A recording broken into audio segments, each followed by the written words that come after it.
Hello everyone, my name is Lowko and welcome to another game of StarCraft 2 Heart of the Swarm. Today I'm going to be discussing a subject that a lot of people have been asking me questions about, and that is how you deal with Stalker all-ins. Now, to be completely honest, to deal with Protoss all-ins in general is all done in the exact same way, but especially Stalker all-ins recently have become a lot more popular. I'm not completely sure why that is the case, but all of a sudden Blink Stalker is something that a lot of Protoss players are making, and what that basically means is that they are going to make two bases. That is what this Protoss right here is going to be doing as well, Puppy Therapy. He's going for a gateway into an expansion right here.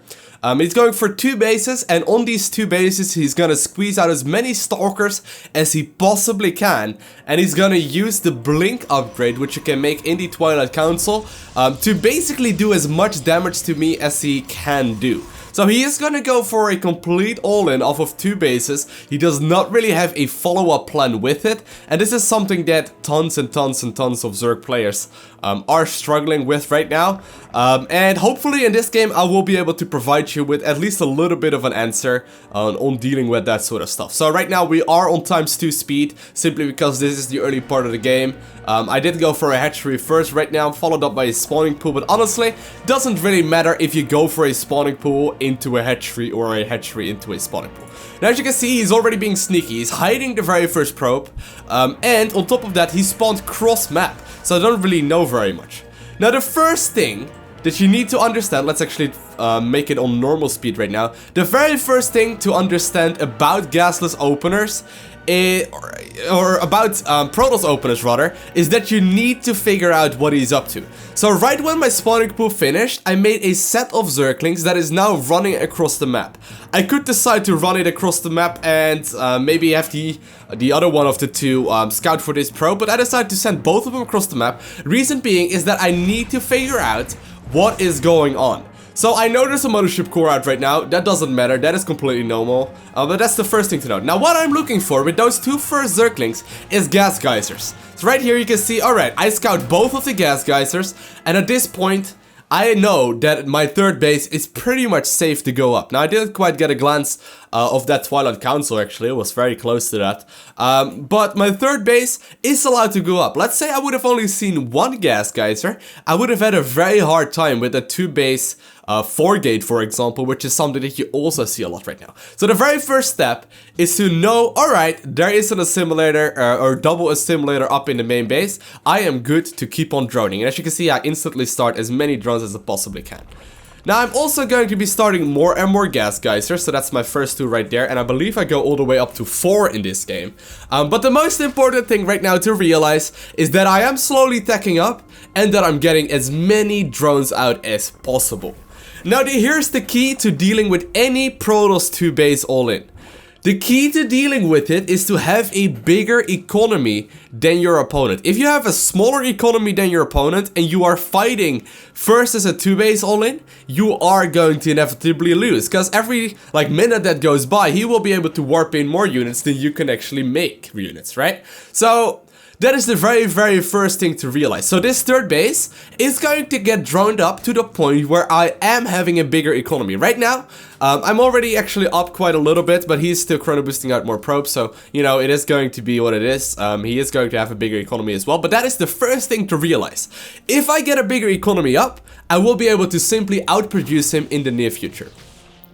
Now I am scouting right around the 6.5 minute mark, also scouting in main base, and this is the other big timing.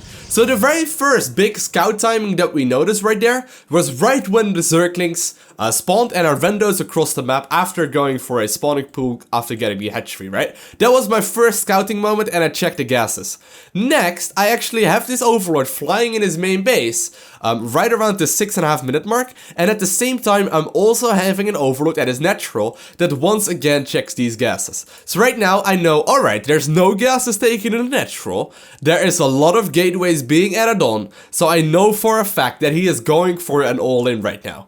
If he would have had these gases up, maybe he would start teching up a little bit more, but I would still be very hesitant. So right now, I think these are the last 7 drones that I'm creating. And after these drones, I will be at 51 Harvesters compared to the 36 of him. Now that is somewhere where we want to be. Now I do also notice right now that the gateways are still only just now started. So the gateways are now just starting, so I know I have a little bit more time, but I already start making more and more units right now.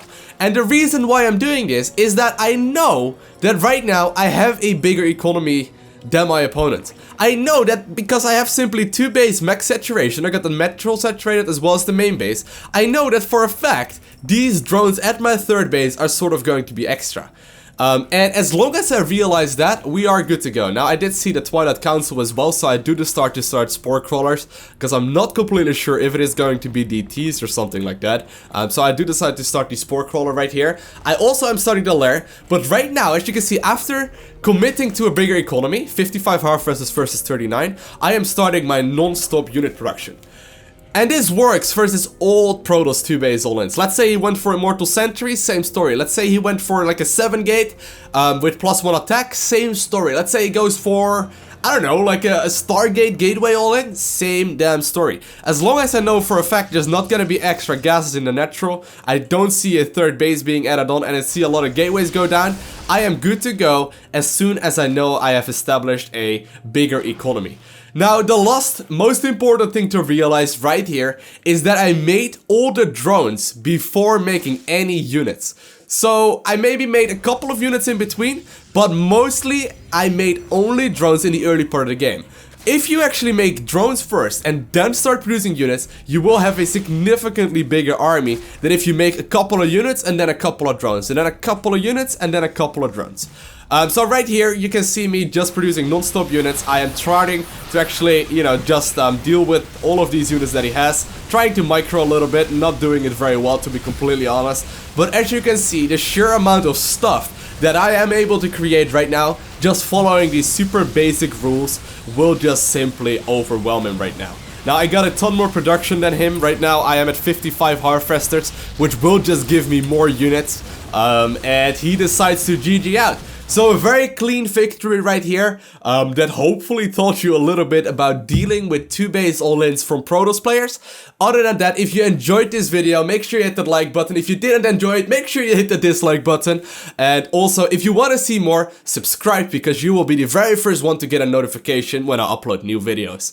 I want to thank you guys all for watching. Have an amazing day. Do not forget to smile, and I will see you again in the next video.